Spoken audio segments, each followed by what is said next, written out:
ये बहुत पुराने जमाने की बात है, जब जब बगदाद अपनी शानो शौकत, इल्मो दानिश और हुस्नो जमाल के लिए मशहूर था। दरियाए फरात के किनारे एक छोटा सा झोंपड़ा था, जहां एक गरीब मगर ईमानदार जूलाहा तलहा रहता था। तलहा की उम्र 45 बरस के करीब थी। चेहरे पर मेहनत की झरियां, मगर आंखों में अजब नूर और सादगी थी। वो कहा करता था, मैं वो कपड़ा बनता हूं जिसमें आम आदमी का पसीना सूख जाए। महलों की नरमी मेरा काम नहीं। तलहा का एक मुखलिस दोस्त था, यूसुफ, एक कारीगर जो लकड़ी पर नक्श बनाता था। दोनों शाम के वक्त दरियाए फरात के किनारे बैठकर जिंदगी, किस्मत और खुदा पर बातें किया करते।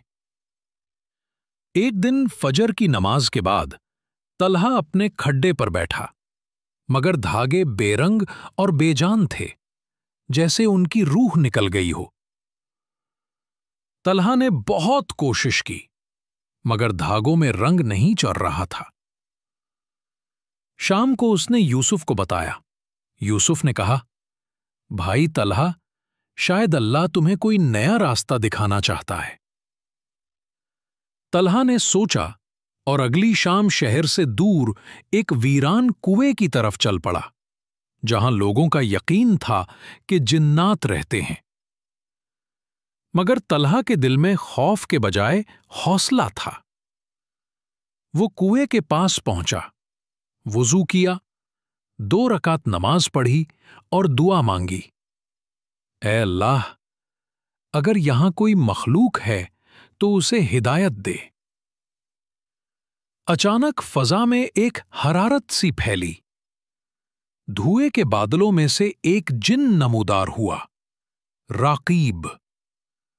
उसकी आंखों में आग जल रही थी, मगर चेहरा इंसान जैसा था। जिन बोला, ऐ इंसान, तूने मुझे आजाद किया है, इसलिए मैं तुझे इनाम देता हूं। उसने अपनी हथेली पर एक सुनहरी अंगूठी रखी। इस पर कदीम जमाने के नुकूश किंदा थे। राकीब ने कहा, यह जादुई अंगूठी है। ये तेरी हर ख्वाहिश पूरी करेगी, बशर्ते के तेरे दिल में लालच न हो। अगर तू लालची बन गया तो यही अंगूठी तेरा अजाब बन जाएगी। तलहा ने वादा किया कि वो हमेशा शुक्रगुजार रहेगा। शुरू में उसने अंगूठी को बड़े ईमान से इस्तेमाल किया। हर सुबह वो दुआ करता, ऐ अल्लाह, मेरी मेहनत में बरकत दे। और फिर अजीब बात यह थी कि उसके बने हुए कपड़े में एक नरमी, एक रंग, एक जिंदगी आ जाती। लोग दूर दूर से उसके कपड़े खरीदने आने लगे, मगर तलहा की सादगी वैसी ही रही। फिर एक दिन बादशाह के महल में तलहा के बने हुए दुपट्टे ने सबको हैरान कर दिया। बादशाह ने उसे दरबार में बुलाया। जब तलहा अपने सादे कपड़ों में सुनहरी महल में दाखिल हुआ, तो उसकी आजजी और ईमानदारी ने बादशाह का दिल जीत लिया। बादशाह ने इनाम दिया, मगर दरबारियों के दिलों में हसद भर गया। उन्होंने बादशाह के कान भरे कि ये जूलाहा जिन्नों के सहारे जादू करता है। बादशाह ने उसे कैद करवा दिया। कैदखाने में तलहा ने अंगूठी को देखा और दुआ की, ऐ अल्लाह, अगर मैं बेकसूर हूं तो मुझे रिहाई दे। और अगले ही लम्हे बादशाह का पैगाम्बर आया। बादशाह ने ख्वाब में देखा है कि तुम बेगुनाह हो, तुम्हें रिहा किया जाता है।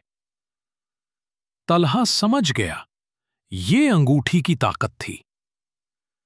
मगर अब दिल में लालच का बीज बोया जा चुका था। उसने सोचा, शायद मेरी किस्मत इसी अंगूठी से बंधी है। यूसुफ ने समझाया, ये तेरी मेहनत है, जादू नहीं। मगर तलहा न माना। अब ये बहुत पुराने जमाने की बात है, जब बगदाद अपनी शानो शौकत, इल्मो दानिश और हुस्नो जमाल के लिए मशहूर था। दरियाए फरात के किनारे एक छोटा सा झोंपड़ा था, जहां एक गरीब मगर ईमानदार जूलाहा तलहा रहता था। तलहा की उम्र 45 बरस के करीब थी।